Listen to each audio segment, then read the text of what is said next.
What's up, everybody? I'm Kyle Carlson, and this is the Rollback BMX Podcast, the number one BMX podcast in the universe, according to me. Today's guest is Australian superstar Mr. Alex Hiam. I was supposed to interview Alex a couple weeks ago, but he ended up having a really crazy car crash in Southern California. Fortunately, he is okay. We got to sit down together in Malaga, Spain during the Vans BMX Pro Cup and chat for a bit. Alex is one of the top riders in the world right now, and if you're not aware of that, it's about damn time you start paying attention. Without further ado, here is the Rollback BMX Podcast with Alex Hiam. Hello, Alex Hiam. How are you doing, sir? Great, thank you. So we were initially going to sit down and do a podcast, and we had everything planned out to meet up in San Diego about 2 weeks ago. And I think it was the night before I was out of town and I was heading back. And the night before I was leaving, I talked to you and you're like, yeah, I just got in a gnarly car accident. Yeah. So, are you... Everybody good? Yeah, we're okay, safe. Like, it's a bit of a miracle. So lucky. Because it was on the freeway, right? Yeah, 405. I was going like 60 miles per hour. Coming back from LA, we were just hanging out at a rooftop bar. My girlfriend had a couple of drinks. I was sober. I don't drink because I don't have a spleen, and that's probably stoked for that reason. But yeah, I was just driving, and if you like don't have full control of the steering wheel, it's sort of like a bit swervy and shaky, like it's an old car, and it just lost control. We were going like full speed. So the car got totaled, right? Yeah, fully written. Did you hit another car, or did you just hit... No, like if we were lucky, there was no other cars. Like there was someone behind us watching the whole thing happen. Yeah. If there was another car involved, like it would have been really bad, pretty tragic. That's the thing. We got out of it good, but how did you manage to get out of it so good? That's crazy. Skidding, like full just jackknife, basically 90, skidding across all the lanes. I was like trying to straighten it up. It was real. Like for a second there, I thought we might get out of it, like just fishtailing. Yeah. It was the scariest thing. Like so much adrenaline was running through me, and then it just lost control. Started spinning like probably like 3 circles. We were lucky not to roll the car. There was a moment where me and my girlfriend sort of like, we didn't even get a chance to look at each other. We were just like, all right, this is it. Like the screeching of the tires and the motion of everything outside was just, it felt like we were just picked up and put in like a washing dryer or something. Just like every bit of control you had just taken from you, and then we just hit the barrier. Smoke went everywhere. Like, damn. I was winded. I've already ruptured my spleen. I had this pain in my stomach where I thought something was bad, and my girlfriend was next to me, and I was more just worried about like if she was okay. And she was all good? Yeah, and just so blessed that no one else was involved in the crash, because, you know, like, it was all good. We were just driving home, had such a good night, and then everything just flipped. Yeah, when you least expect it. How long did it take you to kind of bounce back? You had to be shaken up from that, like, mentally. Yeah, it took me a good, like, probably 5 days to actually... Yeah, like, the next day, we were sorting stuff out. Just, it felt like a train hit us. Like, we couldn't even ride our bikes down to the shops to get breakfast. Like, we were just so shook up about it. Like, post-traumatic stress, whatever. It's a real thing, man. Mentally.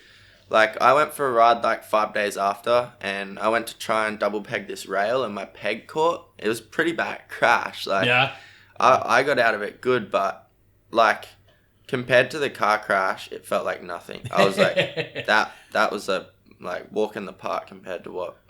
Like, do you have like an international driver's license? Yeah. So you're all good then? It's all good. Like the cops came, they put flares on the 405. Like I was freaking out, like thinking we were gonna go to jail. Were the cops or something. Cool? Yeah, the cops were like stoked we were okay, and like they checked my license and everything, made sure it was insured. That the main thing with the cops' concern was that we were okay and no one else was like the way involved. Cops should be. Like, they're usually not, but the way they should be. Yeah, they called a tow truck. We got in the tow truck. They dropped us at the local McDonald's, and then we got an Uber from there, and we just sorted things out from there. But pretty stoked to be alive, and like it's a bit of a blessing in disguise, and makes you appreciate just the little things in life. Some of that shit kind of kicks you in the teeth where you realize what's important. And it wasn't my car at the same time. Like I was lending it off a friend. Oh, okay. So So we're paying that off right now. That sounds fun. Just a shitty situation all around, but it could be much worse. Exactly.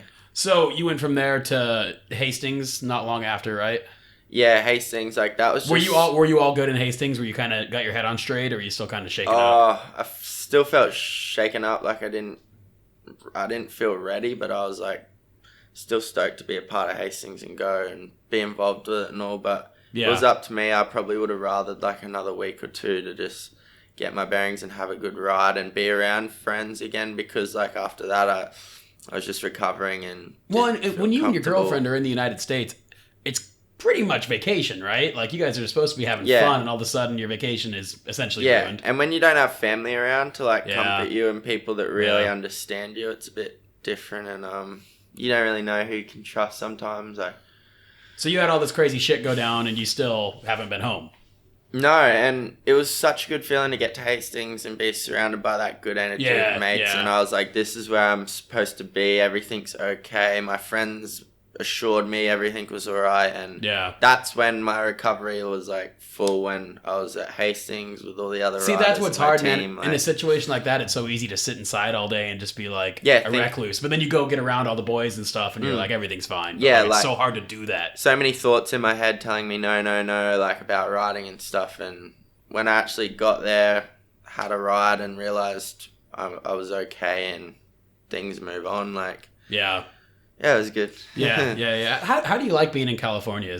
Would you ever want to live out there, or is that I'd love to live out there. Maybe not like full time. I'd like to go like 8 months and then catch Christmas, just because I miss my family and like my friends. That's the only thing.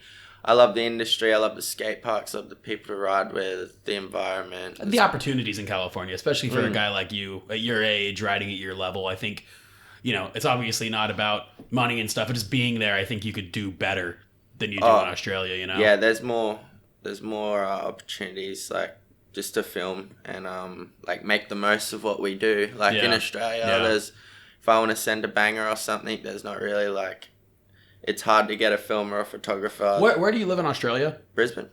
Where does Cooper Brownlee live? Melbourne. So it's hard for us. So you're not even with him that often. No. Okay, because I feel like he films most of your stuff that I see out of. Most of the crazy stuff I do at home, it doesn't hit the web or it's an iPhone clip or whatever. Yeah, an iPhone clip. Like, and I won't even put some of that stuff online because I want to save it for my next video. So when I'm in California, are you working on a part right now? No, not working on a part. Actually, I'm sorry.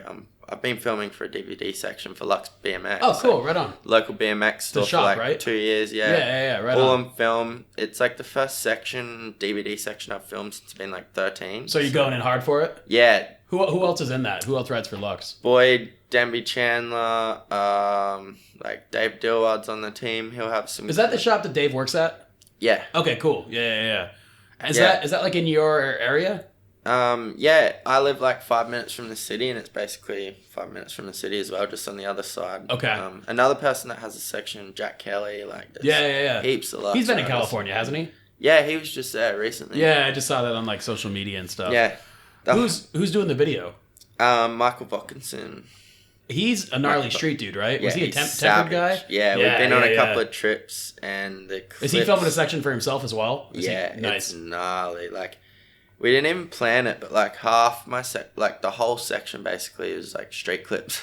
For you? And then we've been getting park clips like just in the end of it. So I'm excited to watch it all back because I haven't even seen any clips or anything. Nice. Is there a deadline on that, or is that?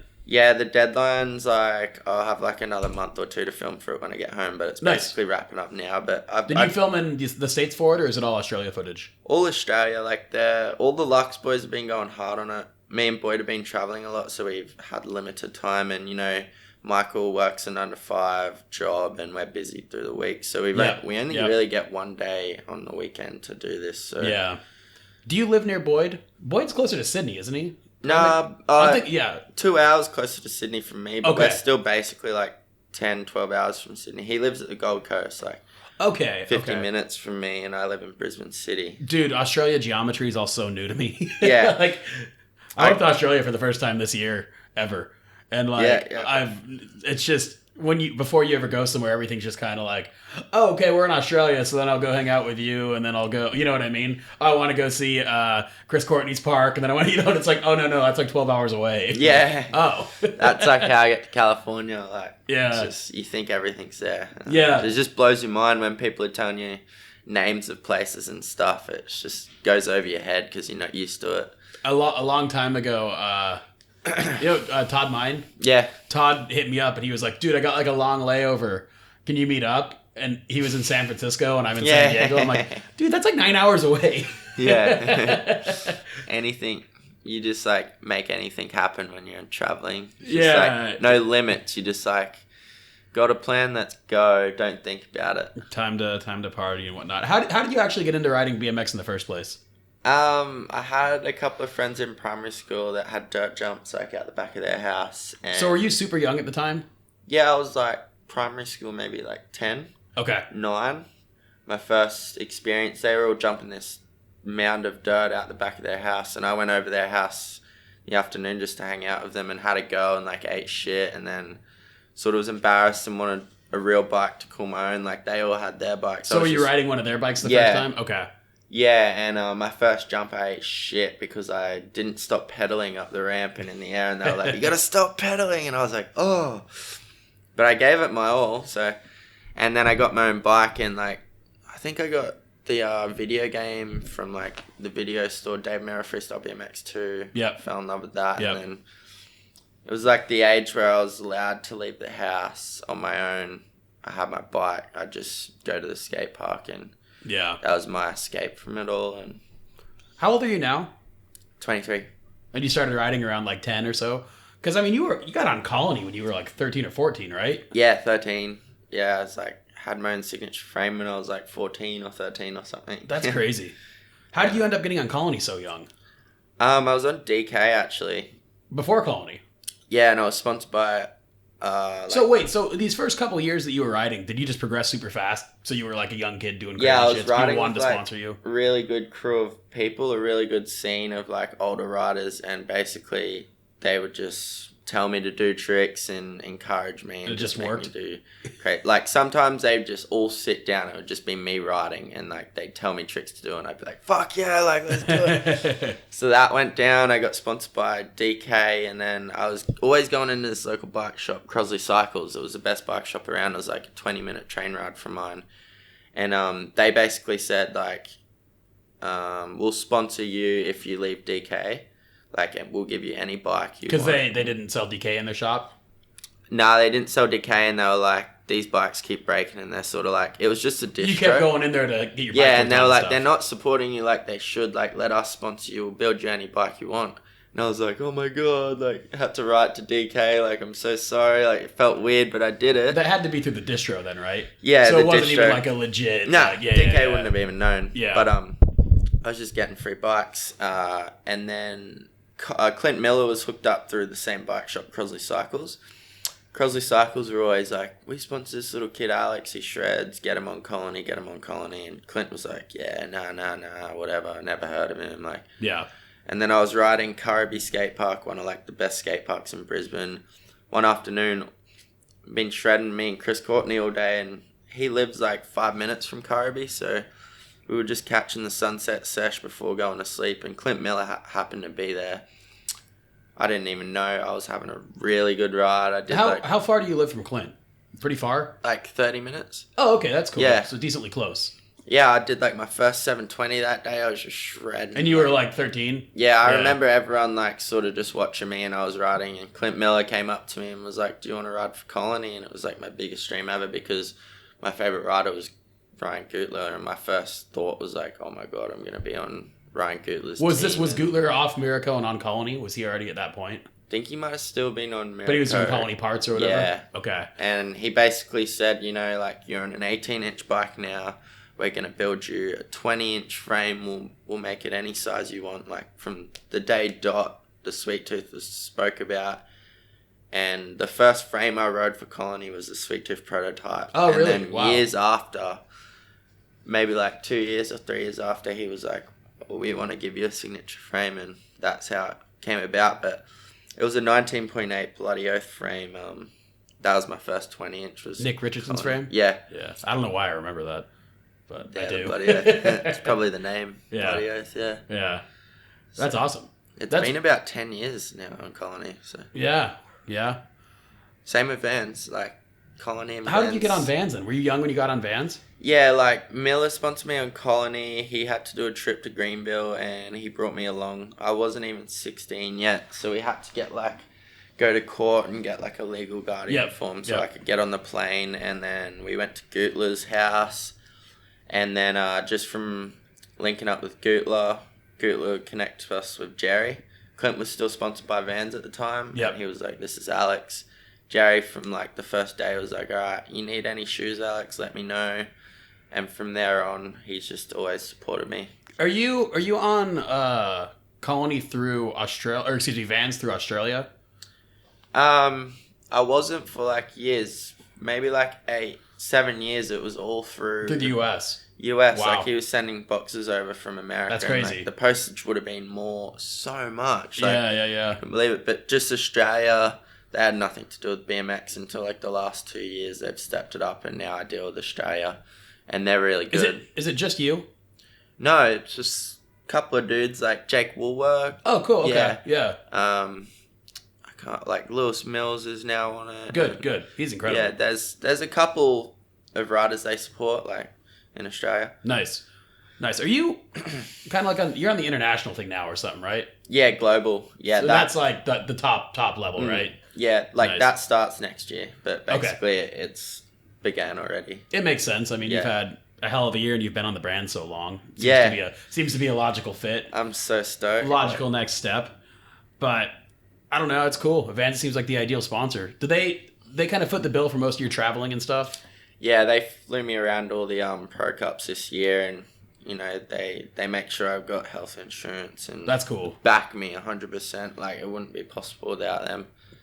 Yeah. And just travel. It's sick. And last year I went to 10 different countries, and before that I'd never been to a foreign country, just England and America, and then next thing I'm in Germany, Spain, Mexico, and I've done it all again this year, and it's just you enjoy it? I feel I'm living the dream. No, it's crazy.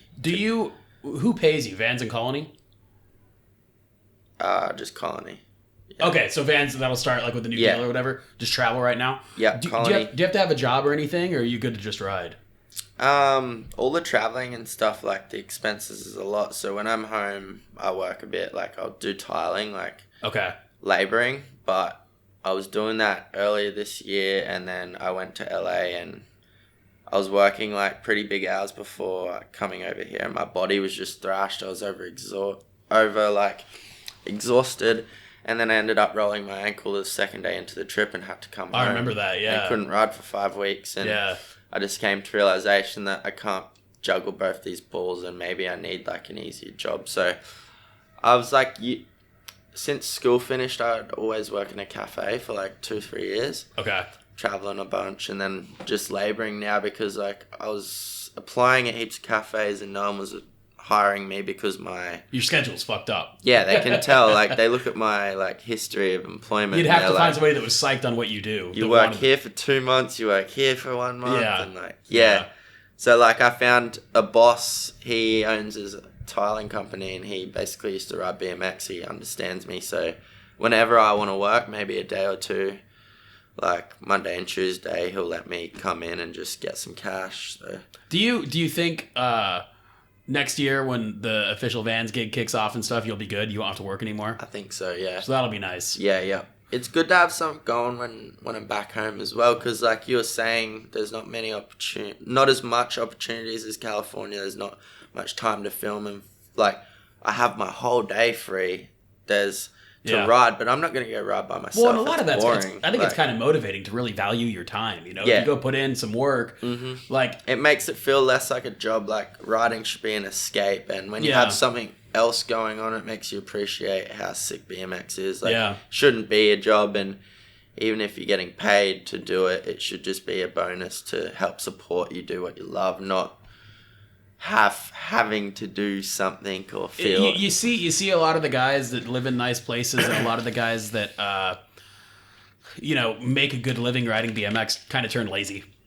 You know what I mean? Sleeping all day, thinking they're busy when they basically just sleep all day, maybe ride for an hour, and then get drunk and get high and go to bed. Just they sort of have to do it where Got to keep it fresh. Yeah, it should be up to you. Like, yeah, I think that's probably a good thing for you. That keep it natural. I think it's good for you that you kind of came through this naturally and didn't have people throwing money at you when you were a kid. So you actually got to kind of learn all these lessons. Yeah, definitely. Like grateful for that. I think for as long as I've known you, I've always heard that you were supposed to ride for Red Bull. Like, oh no, Alex is going to be on Red Bull in Australia soon. Was that ever real, or were they just flaky, or what? Yeah, it was real. It was like confirmed. Like every Red Bull deal gets sent to like Austria. Yeah. And it's a complicated thing. My deal was sent to Austria and everything. And my manager at the time was negotiating a motocross rider, Josh Sheenan's deal. You know Josh Sheenan? Is he a freestyle dude? Yeah, he did the first triple backy, I think. Okay. And Yeah, I know. When he I first know did the triple backy, he was like a Red Bull rider for ages. Okay. My manager was negotiating his deal with Red Bull at the time. It flipped. It went sour with Red Bull. Red Bull was basically like, screw you to my manager, and cut strings to all that, and my deal just got wiped out. And that sucks. It has nothing to do with you at all. Yeah, and we're still like, I don't know, Vans is helping me a lot. Yeah. Like, just keeping the contact, and hopefully something turns out one day. It's like my dream to ride for Red Bull. So yeah, I mean, it's my dream to ride for any the thing is with those drinks is it's just like whether they're good or they're cool or not, it's like that's the ticket to living comfortably. Yeah. You know, it's exactly. unfortunate you can't Colony can't pay you $4,000 a month or whatever. You know, it just doesn't make sense financially. Whereas like, but this giant brand that's in every gas station can. You know, it's like the difference of like it just the bills are paid and I'm buying a new car. Opens up so many possibilities. Like even just to travel and get the funds to have filmers and do crazy stuff. Like let's go to Spain for a month and work on a video or something like that. Did you see just be free? What's getting done in Anderson's backyard? I heard, I've seen the plans. Like Rockstar's footing the bill for all that, and it's gonna be pretty. It looks like a Jew tour course. Dude, it's gonna be awesome. Yeah, it's sick. Yeah, and I mean things like that, like just making drink money going to a good cause, making things possible, making dreams a reality. It's cool. Yeah, no, for sure. But I mean, in the meantime, I would say that Vans is probably a really good gig. You know, they back you hard and they do cool stuff. Oh, it's 100%. Perfect when there's a brand that does cool stuff and makes stuff you like, but also takes care of you. Yeah, like the whole vibe and feeling to Vans, I love it. Like that's the most about it. Like I really enjoy what they do as a brand, and I think even if I wasn't sponsored by them, I'd still be just like a fan. You know? Yeah. How was this your first X Games experience this year? Yeah. And you won Best Trick. Yeah. How much money was that? $10K. That doesn't suck. Yeah, like for a while I was like, am I even gonna, like, did I win anything? Like I wasn't sure because it was Best Trick. It wasn't like a part And they don't talk about money amounts anymore. I think like, they used to. No one knew if I was gonna win something or not, and I was just stoked to get the Dave Mirra pedal. Oh, that's right. Yeah. And then that came through as a bonus. I was like, yeah, stoked. Like couldn't believe it. So was it the foot jam whip to bar spin? Is that what it was on that big tail whip to foot jam whip on the wall ride? That's right. Okay. Yeah, that's pretty goddamn crazy. And like I was looking at it the whole time. I hadn't even tried it yet. I was like sort of. It was like first go. I didn't know if it was gonna work. Yeah, I was scared to do it, so I just tried it in the actual when it came down to it, and it worked. Like I was doing all my other tricks, practice. I thought you could have won without that. I don't know. Did they say who got second and stuff, or was it? I think I got second as well. Did you? Like my other trick before, after that. What was the other one? I think it was 450 to double peg on the sub rail. That's right. That was cool. Yeah. Were you trying to do something off that? Yeah, whip out, but it was like metal on top. It looked wooden sub rail, but it actually metal, was like painted metal. Kept slipping off. Yeah. That was crazy because I hadn't rode for like 6 weeks before that. I was just basically recovering and in my head a lot about like I didn't even think I'd make it to X Games because you know you want to be practicing, and it was the biggest event, biggest opportunity I ever had, and I didn't even feel like myself because I wasn't riding, I wasn't fit, I wasn't like happy because I'm usually happy when I ride, and I wasn't able to do anything that I usually would. I didn't feel like myself. And is there a reason why, or just my ankle? Okay. Like I rolled it 6 weeks before in LA, staying at Calvin's house. I had a crazy month planned. It was to come over for Mongoose Jam, go to New York, go to Berlin, go to Munich Mash, all in 1 month. It was going to be like 5 countries. Like I was living the Had dream. to cancel all of it? On the second day, got broke off. Dude, back home. And I was just like, X Games popped up 3 weeks before the day. And I think you were the call. only guy that got invited that wasn't also in another contest. Yeah, I was a bit of a wild card. It was weird. Jerry called me. It was like 2 a.m. or something. I just woke up to a phone call and was like, answered it. It was a weird American one. He's like, X Games in 3 weeks. You want to ride best trick? I was like, in my head, I was like, my ankle's fucked. But yeah, I'm down. And it all came together. And like, I think going through such a hard time before that, maybe I felt like I won before, like just being a part of X Games, being around everyone, seeing the course and just like being there, I felt like I won there because I didn't think I'd make it in the first place. So that mindset like helped me out. Like, it's kind of crazy because I look as an outsider at your year this year and I'm like, this is pretty clearly the best year of your career. You've been a lot of places. You've done a lot of big things. But then there's things like the ankle injury and this recent car crash and stuff. You've had a lot of ups and downs this year. It's been kind of crazy. I mean... Well, like, for me, it's sort of been like my healthiest year. Like, I've had this my whole career. It's been ups and downs and it's a part of what we do. And I don't know, when you got pressure and stuff, it's so easy to get broke off. Like, yeah. But this year I've been more relaxed. I've got so much support behind my back and all I really need to do is enjoy myself. And when that's happening, you're healthy and like these things have happened, but I've bounced back and had a really good year. It's like when you least expect it or when you stop trying, everything falls into place. And I think that's what's happened this year. Like it's been my best year, but at the same time, it's been my easiest year. It's been my most fun year. Letting it come naturally. You're not forcing it. Yeah, it's so cool. Yeah. What was the worst injury you've had to deal with? The spleen thing? Yeah, definitely my spleen. You almost died, didn't you? Yeah, I didn't know I had a ruptured spleen. Me and Boyd were riding trails like 3 hours from home. Crashed. How long ago was this? 2 years ago. Okay. Yeah, I recovered pretty quick from it. So what happened? So you riding trails? Yeah, riding trails, filming all day, didn't really eat, was real tired. I'd done all my, we were filming at the time with Troy Charlesworth. It was me, Troy, and Boyd, riding these badass trails, Snake Woods.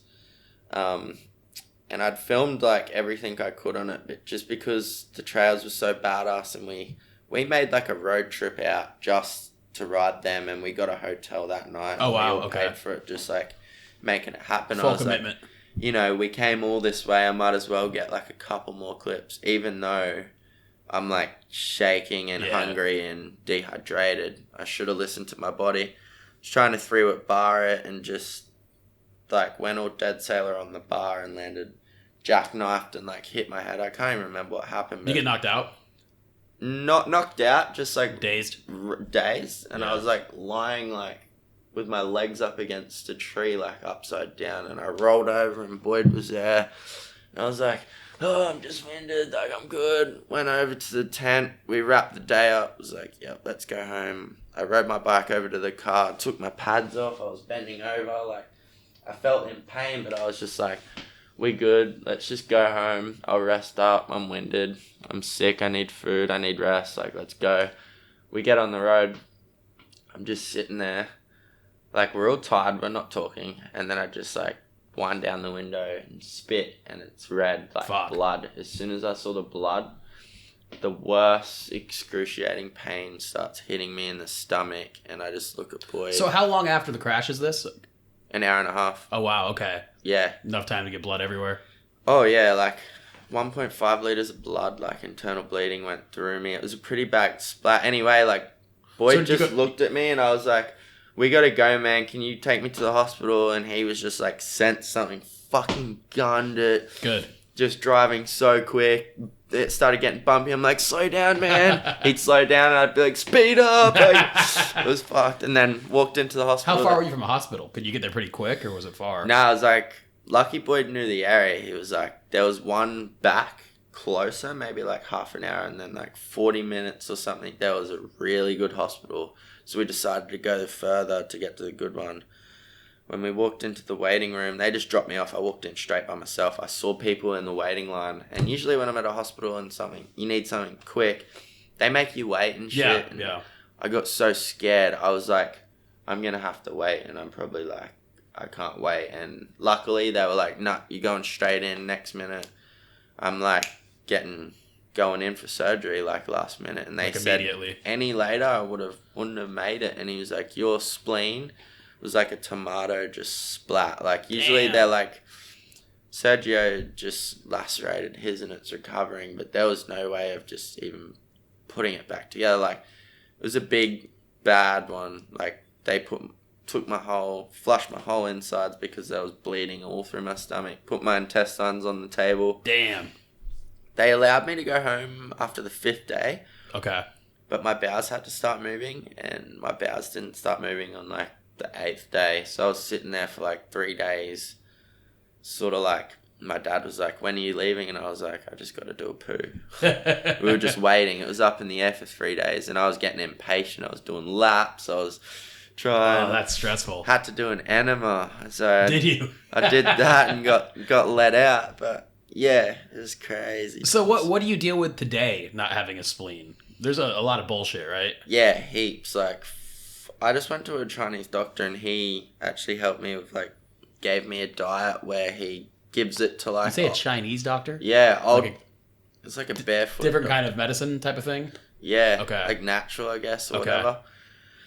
And he gives like this diet to old people where their spleens are sort of like failing and stuff. And he showed me what's good for a spleen and what's bad for a spleen. So, because I don't have one, I basically just follow this diet like a religion. Like no bread, no sugar, no dairy, no nuts. No raw fruits, no raw vegetables, no banana, no avocado because it makes you damp. Like stuff that is damp. I can eat it obviously, but it doesn't digest properly, and then it's churning in my stomach, and I feel off in the stomach, and then my mind gets a bit cloudy. So I stay away from them. At the same time, my immune system's a little bit weaker, so I just have to make sure I'm eating good, nutritious food, getting rest. If I don't get enough sleep, I'll wake up feeling a bit hungover. And stuff with additives and preservatives, they hit me a bit harder because there's no filter. I think it filters like your blood or something. Okay. So if I have like 2 beers, it feels like I've had 8. Oh, wow. Yeah. Okay. I don't get more drunk. It's just like the effects. The bad feeling. Yeah. Not the good feeling. Yeah, whatever else is in. What are you eating? That seems like, I mean, I would think soups. I love soups. Like if I don't have a kitchen, basically anything on a shelf is not meant to be real good for me because it's got preservatives. Shit in it, so yeah. So like in the morning I'll have stewed apples. I'll cut up a bunch of apples, boil them, break it down so they're soft. So when I eat them, it goes through me. Rice, ginger, chili, natural flavors, sauces. He said no sauce. Like I usually coat my shit in sauce. Yeah, sauce kicks ass, man. I was unaware for this for ages. All the doctors that operated on me, they were like, yeah, you're good. You don't really need your spleen. Like have fun. Like chuck me out in the wild. And 2 years later, I'm figuring out what's good and what's bad for me. After just feeling like shit for 2 years. Exactly. Now I feel back to myself, but it's helped me out in the long run because now I'm way healthier and I'll probably live longer. Yeah. It's crazy because I would think like raw vegetables, avocado, stuff like that. That's usually what doctors are telling you to eat. Healthy fats, have this. Like it's crazy that you can't have that stuff. Exactly. Like I went to Simple Session, I was eating pasta and pizza the whole time because that's really like the only food the riders eat there. Yeah. And when I got home, I was like, sort of sensed that it was bad for me. I was just eating. This is before you went and saw the doctor. Yeah. Okay. February this year. I got real sick after Simple Sessions, didn't recover. Like, I just had all this congestion in my chest and this flu, sort of snotty nose. No matter what I did, it wasn't going away. I got away from bread. I was just eating raw vegetables, avocados, bananas. What you're not supposed to have. Salads, everything. And it was making me more sick. So I got, just from talking to different people and looking for answers, I got put onto this doctor and he was like, yo, nah. Everything you're eating is not good. And then I made the switch. But it's crazy. Like, I'd usually just turn to bananas, avocados, nuts to stay away from bread. Yeah. And then he tells me I can't have that as well. I'm like, what do I eat? But now I'm finally getting used to it all. Soups are good. Curries, Thai food. Yeah. falafels are really good. Really? Okay. Like authentic food, like anything authentic, like corn tortillas made like fresh that day from a nice Mexican place.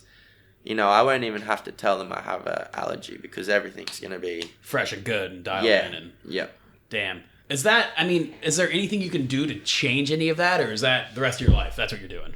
Rest of my life. Like, I can tolerate it. I'll eat a big fat pizza if I want to and just feel shit after it. It's worth it.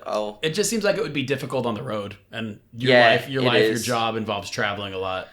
Yeah, it makes it difficult, and like some people don't really like get it. Like, they think I'm just being like gluten-free as like a preference, but if I want to feel good, I really got to follow it, and it takes longer. And this language barrier here, I can't read ingredients and stuff, and I can't really voice what I need to them. And do you travel with food? Yeah, like chia seeds help me. Like, okay. I'll soak them overnight and have that, and it'll fuel me until I can find something else. But I'll usually like get an Airbnb and make sure I have a kitchen and a fridge and just prep ahead of time. That would be the way to do it.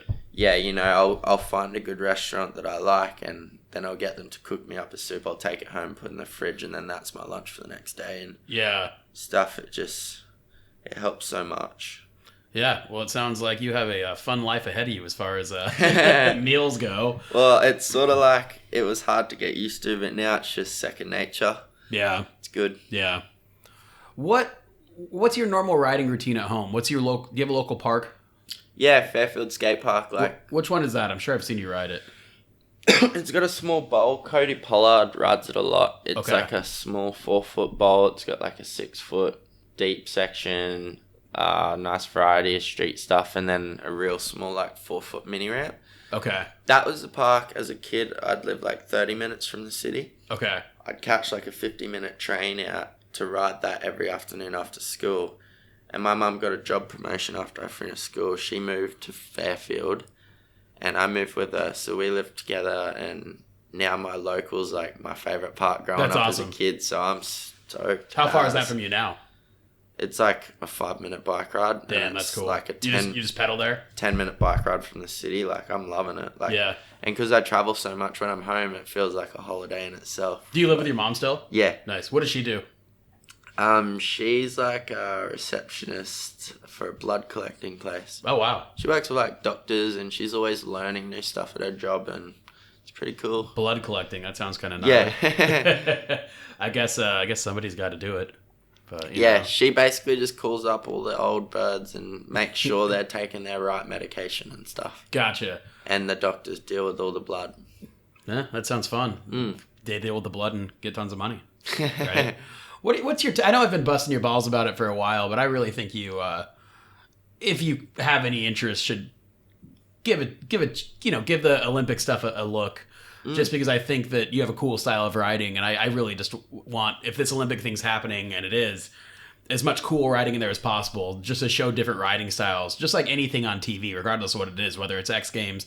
And I know they try to factor that in when there's invitations to X Games and stuff, like to show diversity in BMX. And the Olympics is one thing because it's all ranking based. Like, they're not trying to show diversity. They're just trying to have the top scoring guys in there, you know? Yep. Do you have any desire to pursue any of that stuff? I'd love to. Like, for years I've even booked like multiple tickets to go to Feast before, but for some reason I've got broke off, or stuff popped up where I've had to cancel and haven't made it. And like, it's in my heart where I want to ride a Feast, because since a kid I've watched Did you ever ride a Detour? Nah, that was before my time. But okay. Todd Main and stuff rode like that. Not the Detour, but the Gatorade Free Flow, I think. Oh, yeah. And that was always my dream. And then, I don't know, just all my homies, like Chris Courtney went to Feast, and Brock Horman and all that. Yeah. All the guys I ride with, they've always made it over. And it's always been my dream to ride one of them Feast Montpelliers with the crowd and the big ramps. I'd like to see you ride that mini ramp. Yeah, and like now it's sort of turned from like Feast into the Olympics. Yeah. I still just want to ride the Feast courses with park riders. That's what Anderson said. Anderson was like, it was awesome because it was just like, I got to ride big wooden ramps. Yeah, you know what I mean? Like, regardless of any of the bullshit, regardless of... I really enjoy riding with Logan and all them park guys, and I think it's amazing what they do. And riding these bowl comps, sort of don't get to see it as much as I'd like to. So yeah, Yeah. I just want to go ride with all them riders and ride the big ass ramps and go fast. And it's exciting to see somebody like you ride. Like I love watching Kevin Peraza ride him. Guys that do something a little bit differently. Yeah, no, I like it. Like you're gonna see 1,000 flare whips, but you're gonna see maybe one dude try to 540 it. It gets a little repetitive, and I think it's good to switch it and spice it up. And competition's good, but do you enjoy competing? I love it. Like at these Vans bowl comps, it's not even that competitive. Like it's just we're all pushing each other to do our best, but it's something I'm new to. Like I've never competed, but the last 2, 3, 4 years I've been learning a lot about it, and it's a whole nother side to BMX, and there's a lot of like stuff that goes into it that you wouldn't think of, and there's a lot of opportunities if you're into it, but if you're not into it, don't do it. You know what I mean? There's like a lot of secret tips and do's and don'ts, strategies that you learn from, and it's no one can really tell you it because everyone's got their own way of doing it. Yeah, I like it, and that's why I want to try these feast things, because I think there's a lot to learn from these other guys competing so hard. And I just want to... There's no reason not to. Like, and I'm hoping that you'll be in X Games next year after winning Best Trick. I'd imagine that gets you in. I'd love to ride the bowl comp. Yeah, no, I think you'd do really well, and I think you proved yourself, obviously. You won one of the events. Are you riding that X Games in Sydney? No, there's no bowl. But no, not street? Not street, no. I'd like to ride street one day, but... I feel like you can do good there. Thanks. Yeah, I'd love to give it a go. Are some Australian dudes in there? Like, is Lewis Mills in it? Lewis Mills, I'm not Brandon Lupos, Logan Martin. I'm just thinking about the street, though. I know all the... I think it's just Lewis Mills for now. I hope some other dudes, like maybe Boyd or Brock Olive was in the mix and stuff, but I think Lewis is only confirmed, but yeah. That's going to be a strange event. It's going to be so sick. Are you going to go? Yeah, definitely. I'm going to make, I just get home from this, and then a couple of days I'm either going to drive or fly, but I was talking to some other dudes, and they're like, it's going to be so different to the one in Minneapolis, just because we've never had, X Games in Australia. Last year was our first big comp, Vans BMX Pro Cup. Oh, yeah. In over 10 years, where we've had international pros come. Yep. And the locals, and everyone just freak out, and it's like sort of like Mexico, where the crowd's crazy, The crowd's really crazy in Mexico. South America, have you been in any South American countries? Nah. South America and Mexico, they're all so crazy. Yeah. Like whenever I go to South America or Mexico, I end up signing autographs and pictures of people. I'm like, no, I'm supposed to be the behind the scenes guy. You're not supposed to know who I am. Like, this is who you want to meet. It's so awesome. It is. It's just like, man, you guys are hungry. Yeah. Like, you need to feed this hunger. You need to try to do more shit down this way. It's sick. But at the same time, it's Mexico and South America to where I don't want to spend all my time down there. Like to be home sometimes. Yeah. Like to be in Spain sometimes. Spain's great. You like Spain? I love it. Yeah, it sort of reminds me of Brisbane, actually. Like, I've been to Spain, Barcelona, that's crazy. Malaga's more chill. I like Malaga more than Barcelona, I think. Yeah. I love Barcelona, though. Exactly. It's just different. You can't compare the two. I love it here. People are cool, good weather. There's a bit of graffiti around. I always love that. Picturesque, yeah. Art, tiles are amazing. Brick floors, a skate park, That skate park here is fucking incredible. Yeah, I just came from London looking at all the cathedrals and stuff, and that's where the first skate park was made in England. Yeah. I think it's Rum or whatever. Yeah. And I was like, whoa, this is where skate parks came from. And looking at all the churches, it's going to see Rubens Park felt like I was looking at a cathedral. Just how perfect it's made, and all the I don't know if people know that have never been there, that there's a street plaza, there's trails, there's a pump track.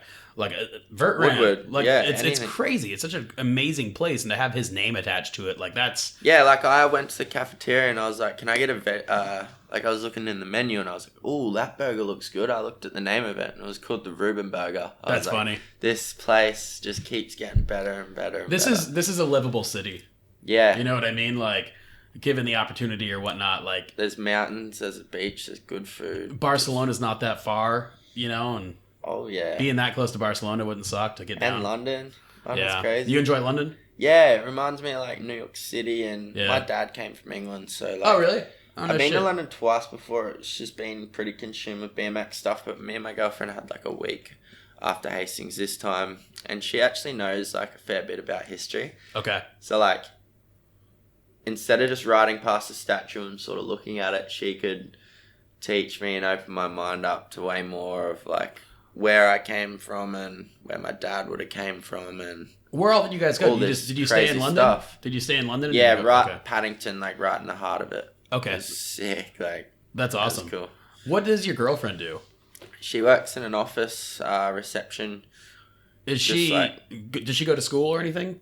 She went to school. We both graduated at different schools and around the same area. Okay. Doesn't really have a degree or anything. Okay. She just happens to know a lot about history. She does have a degree, actually. She's like an AO3. She used to work in hospitals and stuff. So okay. She knows all the computer systems, and she can basically, with that AO3 qualification, she can get any like office job. Gotcha. And she does like small contracts. So that's how she comes and travels with me. She'll get like a 1-month contract, and that will get extended, and then she'll go, oh, I'm going to go on a holiday. And they're basically so hyped with her that they're like, well, when you come home, you'll have a job. And she just dips around. Like she was working at a lawsuit once, a hospital, and then she was working with the tax, and now she's working in complaints. Like, ooh, complaints. Oh, it's savage. Like, how long have you been with her? 2 years, yeah. You enjoy traveling with her and stuff? Like, yeah, it's awesome. Even when you're on like BMX trips and stuff? Yeah, like it's good to just have someone there that peace of home. Yeah, peace of home for sure. Makes you feel at home, and just someone that understands you when you're, I don't know. Yeah, tired. I've seen it go both ways with dudes that want to bring their chicks around and stuff. There's some chicks that are like, make you better, take care of you, and everything's good. And then there's some chicks that are like, oh, you're about to drop in, I'm gonna start an argument with you. Yeah, you know what I mean. It's got its pros and cons for sure. Like, yeah. Nothing's perfect, and I think the grass is greener on the other side. Like, yeah. When I'm not with her, I wish I was with her.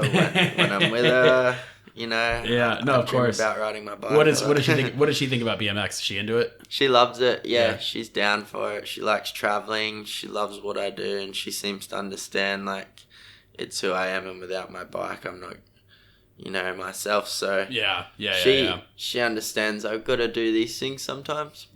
Go away, like traveling's hard, but when we're together it makes it worth it because we both appreciate that time a lot, because I don't know, I think separating makes you grow stronger when you're back together. Totally, and that's just part of life, the path you've chosen involves you being away from her a lot. Yeah. It's just the way it is. And some people wouldn't understand that. Like, it's easy to dwell on like, oh, I won't see you for like 2 months straight, or it's like, oh, after the 2 months, we're going to have such a good time. So. And on top of that, with technology, it's like nobody's far. You know what I mean? FaceTime's sick. Yeah, and all this is like, even in the past, like 5 years, shit's gotten crazier. It went from like, I remember the first time I came to Europe, I was like, I think 18 or 19, like just graduated high school. And I remember like phone off, trying to use international calling cards and pay phones to call home and stuff. You know what I mean? Exactly. Is like, or dip in an internet cafe to send an email. But whereas now it's like, we're talking all day. Dude, like it's not that big of a deal. Sending our photos and yeah. It's cool. What, are you into anything outside of riding? What else, do you have any other hobbies? Yeah, I was just about to say like, I'm always drawing her photos and stuff and sending them. But I love art, like painting, drawing. I rap a fair bit. Really? Like I just freestyle like every day when I'm driving. Like I got this app called Rap Chat, and I'll just freestyle and like I just fuck around with heaps of stuff. But what is Rap Chat? It's like they upload new beats basically like every day, and it's like a 3-minute thing, and you just click play and just have Is it like a social media stuff? Like, do you send them to like friends and stuff, or is it? Yeah, like it goes online and shit. It's like Instagram but rap sort of thing, and that's crazy. Yeah. But I mainly just put it all on private. But I've never like I don't really mess around much at like skating or basketball or anything. Like swim a bit, but mainly just painting and drawing. Have you ever done any of your frame graphics or anything? Have you ever? Nah. That'd be cool to. The first couple of I think the second edition of the Sweet Tooth stickers, I hand drew them. That's cool. They're like a block stuff, full hand made it. It was sick, and that's badass. Ran in to production and stuff. But the Sweet Tooth donut and the current ones, I was really lucky to connect with like one of Australia's best graffiti artists, Treasy. It's real hard to contact. I just got lucky. he vibed and said he wants to work on like some donut, sweet tooth stuff, and I was like, this is perfect. Yeah. So he did all the graphics for the one now, and I'm pretty blessed to have his work on the frame and stuff. I was just thinking about how ironic it is that you have to follow this fucked up diet and your frame's the sweet tooth. I am a sweet tooth straight up. Like, I crave sugar and anything sweet so Can you much. eat anything sweet right now? Like, what do you... I can, like, but it just makes me feel crap. Like, I'll have, like, a nice, like, dark chocolate gelato. Like, I've been having ice creams every night. Good. I love it, man. Yeah. Like, it's a perfect balance, but I have trouble saying no to things that I really like, and sugar's one of them. Yeah. And, you know, like, I'm a sweet tooth for anything. I love shredding and doing bangers, and sometimes I don't know where to stop, and that's one of the reasons why I always get injured. So Yeah. cutting down on sugar has helped me cut down on other things that help my health, as well as riding and knowing when to say no. Playing the game of balances. Yeah. Mm-hmm. Life's all about balances, you know? Yeah, it's crazy, but I just happen to be a sweet tooth. It's just who I am. I can Yeah. just throw off whatever I'm... It's funny. I think it's like most riders, it seems like if they always have a signature frame, like every couple of years it'll change the name or something. Yours has always been the sweet tooth, hasn't it? Yeah, I've thought about changing it and stuff, but I've had that doubt, and I don't know, now that I don't eat as much candy, like I used to eat heaps of lollies back in the day when I was a kid, just loved it. Red Bull, sugar, lollies, energy drinks. And now it's sort of switched to like other stuff, like health foods. That's what I'm... It'd be funny to do one run of them that was just like the organic something. You know what I mean? Just like totally flip the script. The fruit tooth or something. Yeah. Yeah. No, well, fruit's still sweet. I still crave it, and I still yeah. Fruit's one of those ones that when you learn about it, it's like, I love drinking orange juice. It's like, yeah, it's pretty much the same amount of sugar as a soda. Full of sugar, yeah. Like, exactly. I thought I was doing something good here, and apparently I'm not. I went to the Chinese doctor, actually, and I gave him my birthday and stuff. It's the first thing he does, and he reads this like little horoscope thing. First thing he said is, you're a sweet tooth. You're going to have a lot of trouble like saying no to like sugar and sweets, and you're going to crave that. And I was like, oh, that's weird, because my signature frame's actually called the sweet tooth. That's awesome. It's really weird. Based on starting off with a horoscope, I don't know if you can trust this doctor. That's usually a bad sign. No, he's called a Chinese barefoot doctor. My yoga I was doing a yoga class for a bit. Yeah. And I told her about my heel bruise. It's just not going away, and this cough. And she's like, go see this dude. He'll help you out. And I was like, what? Chinese barefoot doctor. Never heard of it. Does he not wear shoes? He wears shoes, and he's not Chinese. Oh, really? How weird's that, right? Like white dude or what? White dude. He's like 50 and he's wearing shoes, and I was like... You're not Chinese or barefoot. Yeah, what? But, so you're not Chinese or barefoot, and based on this horoscope, you're not a doctor. What the hell are you? Exactly. He's not even a doctor. But, yeah. But he's right, I guess. Went to China for a couple of years and learnt from some master or something, and he just references everything to who he took. Like, damn, that's crazy. Him. Weird. Weird, but he helped me. Yeah, I mean, if it works, that's one of those things to where like... It was one of them things where I saw him like once and twice, and it was really good, and then the third time I got nothing out of it. Gotcha. Like, he gave me all the information I needed. You were good. He set you up. Yeah. Yeah. That's good. That's good that you're healthy and you have this brilliant Chinese barefoot doctor to go to when you need advice. You know, like he was like, anytime you're like craving lollies or sweets, have these Japanese umamashi plums, and they're like real sour plums. Oh, yeah, and he gave me them. Sort of good. They help me. Like every time I feel like having a bit of honey before bed or something, I'll have the plum, and it's meant to be better. It like alkalizes your and it cures the sweat tooth. Yeah. Like good. Yeah, that's just need that slight taste. Yeah, that's awesome. Interesting stuff, man. What's next on your agenda this year? You got any more trips after this? After the Pro Cup in Malaga, the Vans Cup, I go to Barcelona for a day. Nice. You gonna ride or anything, or just? Nah, just chill. There's only like a day. We might ride. Like I might hit some spots and stuff. Yeah, just cruising. Be cool. Nothing planned though. I'm back to Australia. I've been overseas for like 3 months now, so yeah, I'm pretty looking forward to going home, catching up with family and stuff, and then I go to X Games to watch that. But besides that, my next comp's probably Simple Sessions in February. I'm thinking about making it back out to that. Yeah, bring your food.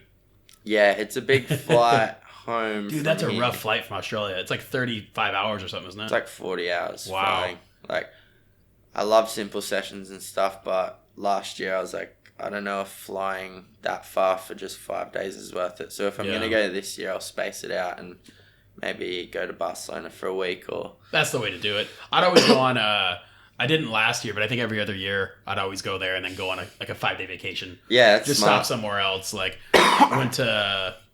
Spent some time in Barcelona one year. Spent some time in Finland, Sweden. I did Ireland a couple times. Like, just... Wow. Just, I mean, I'm already over there, you know, like I have a hard time going over there for just a couple days, but this year it was such a tight schedule that I just went home. I also got food poisoning this year. That's really? Yeah. I feel like everyone got sick and stuff. Dude, I was wrecked this year, so I'm hoping next year's a little bit better. Yeah, me too. If not, I might have to bow out. Like, all right, maybe I've had my fun in Estonia. But do you like that contest though? Yeah, I love it. Yeah. It's good. I've never seen the snow and stuff, so... Oh, that's right. I remember you saying that. That blew my mind and... Yeah, it's insane. I was so hyped to be that far away from home, and I'd never ridden in a stadium that big. Oh, felt really? So special, and to have and then you go to X Games. Oh, yeah, the crowd. The crowd was a bit different as well. It's not the usual BMX crowd. It's a bunch of drunk Eastern Europeans. Yeah, which I like. They're awesome. They're fucking rowdy, dude. Like, good vibe. Dude's getting loose and stuff. They look after you good out there. So. Yeah. What are you thinking for next year? Any big changes? I want to travel a little bit more, hopefully. Have some more time, like, because we go to Mexico and Spain and, Mexico. For the Vans and events? LA, yeah. Yeah. For the Vans events, like, I want to hang around in them locations a little bit longer before and after the events. Maybe, hopefully. Yeah. But just focus on the Vans Pro Cup, hopefully... If I get into the Olympic team, hopefully be smashing that. Go to all them. Are you going to compete in that event for those Australian Nationals or something? Yeah, I'm going to go to that when I get home. So that's what I got lined. Oh, okay, yeah, so that's this year. And then possibly China could pop up. Yeah. And then Christmas time, summertime, and... Do you know if this Australian National event, like, do the top 4 or 5 guys make it on the team and get sent to events, or do you have no idea how it works? No idea. Okay. I'm just going and... I'm going to learn all that when I get there, I think. Yeah, I mean, I'm a bit out of the loop. Like, I've called the Australian team and stuff and got a little bit of info, but I think if you're not in the team, it's a bit hard to... Well, the only guy they even work with right now is Logan. Yeah, exactly. Everybody else, I think they had to sign a few guys up for the event, but I know they don't have a relationship with anybody else.